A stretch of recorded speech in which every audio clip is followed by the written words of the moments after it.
جی تو ایک بار پھر آپ کو خوش آمدید کہتے ہیں فلڈ الرٹ میں، اور اس سیگمنٹ میں ہم آپ کو جو ہے وہ بارش کے باعث پیدا ہونے والی صورتحال سے بارہا جو ہے وہ آگاہ بھی کر رہے ہیں اور آپ سے ملاقات بھی کروا رہے ہیں مختلف آرگنائزیشن کے لوگوں کی۔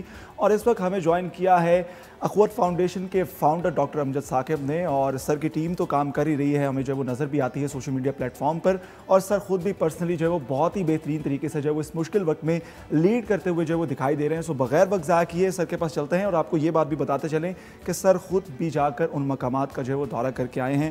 سو سر سب سے پہلے تو یہ بتائیے گا، بہت شکریہ آپ کے وقت کا، کہ آپ نے کون سے ایسے علاقے دیکھے ہیں جو سب سے زیادہ ڈیمیج ہوئے ہیں؟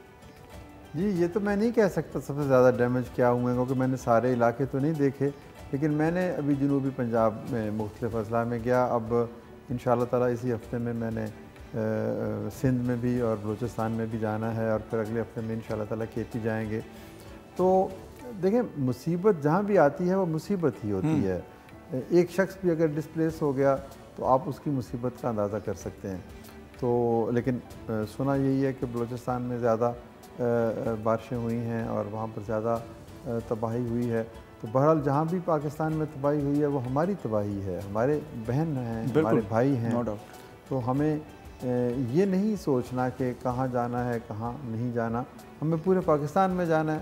اللہ تعالیٰ ہمیں جتنی بھی توفیق عطا فرمائے، تو ہمیں امید کا پیغام بن کے جانا ہے، اس مشکل سے نکلنا ہے۔ مشکل کے وقت اب یہ تو نہیں کہ ہاتھ پاؤں پھول جائیں اور بندہ بیٹھے کہ جی کیا ہوگا، اب تو کچھ ہو نہیں سکتا۔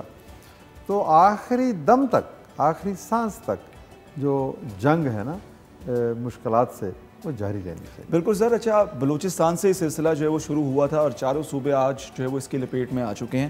سو آپ نے جس طرح کہا کہ میں نے جو ہے وہ ساؤتھ پنجاب کا دورہ جو ہے وہ کیا ہے، سو آپ کو کیا لگتا ہے کہ کتنا عرصہ جو ہے وہ لگے گا کہ وہاں پر تمام تر جو معاملات ہیں وہ دوبارہ سے اسی طرح سے بحال ہو سکیں گے، وہاں کے جو لوگوں کی معیار زندگی ہے وہ اسی طرح سے بحال ہو سکے گی؟ سو آپ کو کیا لگتا ہے اس حوالے سے؟ دیکھیں معیار زندگی پہلے کیا ہے، نہ اسکول ہے، بالکل نہ ہسپتال ہے، نہ دوا ہے، لیکن اب تو کچھ نہیں رہا ان کا۔ نہیں، وہی حالت ہے۔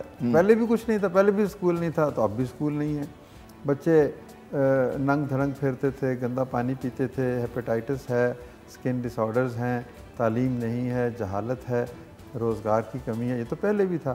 اب یہ اس دفعہ کیا ہوا ہے کہ بھائی بارش نے ان کے گھر بھی بہا دیے، سر پہ چھت بھی نہیں رہی، تو جو تھوڑی بہت کھیتی تھی اس کو بھی نقصان پہنچ گیا، اور مال ڈنگر کا بھی نقصان ہو گیا، کوئی مویشی بہہ گئے۔ تو یہ کمپاؤنڈ ہو گئی ہیں، بنیادی جو خامیاں ہیں نا وہ پہلے سے موجود ہیں۔ ہم کب ان کو حل کریں گے؟ یہ موجودہ دکھ تو دور ہو جائیں گے، بالکل، یہ لوگ چند مہینوں میں سیلاب کو بس یاد کریں گے، لیکن ظاہر ہے زندگی کی گہما گہمی میں وہ پھر شامل ہو جائیں گے۔ اور وہ غریب لوگ بھی، وہ غریب ہیں لیکن پھر بھی کچھ کھاتے پیتے تو پہلے سے ہیں نا، کہیں سے 30-35-40 ہزار روپے کماتے ہیں سارے لوگ، سارے گھر کے افراد مل کے کام کرتے ہیں۔ کوئی گھر کا فرد بیرون ملک گیا ہوا ہے، کوئی لاہور کراچی میں مزدوری کر رہا ہے، کوئی وہیں پر بھیڑ بکریاں پال رہا ہے، کوئی کھیتی باڑی کر رہا ہے، کچھ نہ کچھ تو وہ کر رہے ہیں۔ یہ چیزیں سب دوبارہ اثر نو طے ہو جائیں گی، گھر بھی بن جائیں گے۔ لیکن میرا سوال یہ ہے کہ وہ جو 2 کروڑ بچہ پاکستان کا اس سیلاب سے پہلے بھی اسکول نہیں جاتا تھا، وہ کب جائے گا؟ بالکل، بہت اچھا پوائنٹ آپ کی جانب سے جب وہ ریز کیا گیا ہے۔ اچھا، یہ تو آپ نے کرنٹ سچویشن بتائی ہے، ان فیوچر ایسا کیا میکنزم جو وہ ہونا چاہیے کہ لوگوں کے معیار زندگی کو بلند کرنے کے لیے جو وہ ہیلپ آؤٹ کرے، اور کس طرح سے گورنمنٹ اور یہ تمام جو ادارے ہیں جیسے آپ کا ادارہ ہے کس طرح سے مل کر کام جو وہ کر سکتے ہیں؟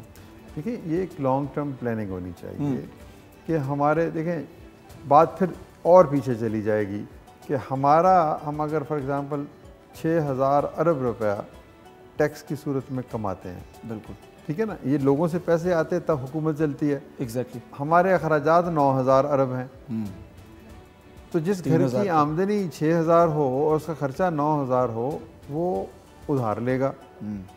ادھار لے گا، کب تک لے گا؟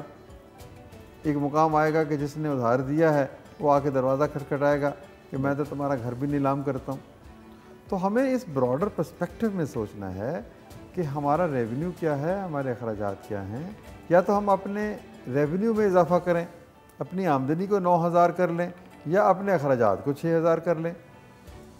تو یہ ایک بنیادی چیز ہے۔ اس کے بعد پھر دیکھیں کہ بھئی تعلیم دیں، اس پہ زیادہ خرچیں، صحت پہ خرچیں، ہیومن ریسورس ڈیولپمنٹ پہ خرچیں، پھر فائنینشیل انکلوژن پہ خرچیں، لوگوں کو قرضے دیں، کاروبار کریں، سیلف امپلائی کریں، گھروں کی تعمیر کے قرضے دیں، یہ کام. پھر اس کے اوپر جو میکرو اکنامکس کے حوالے سے دیکھیں کہ آپ کی امپورٹ ہیں، ایکسپورٹ ہیں، ٹیکسیشن ہے، یہ سارا فسکل جو باقی چیزیں ہیں تو ان کو دیکھیں.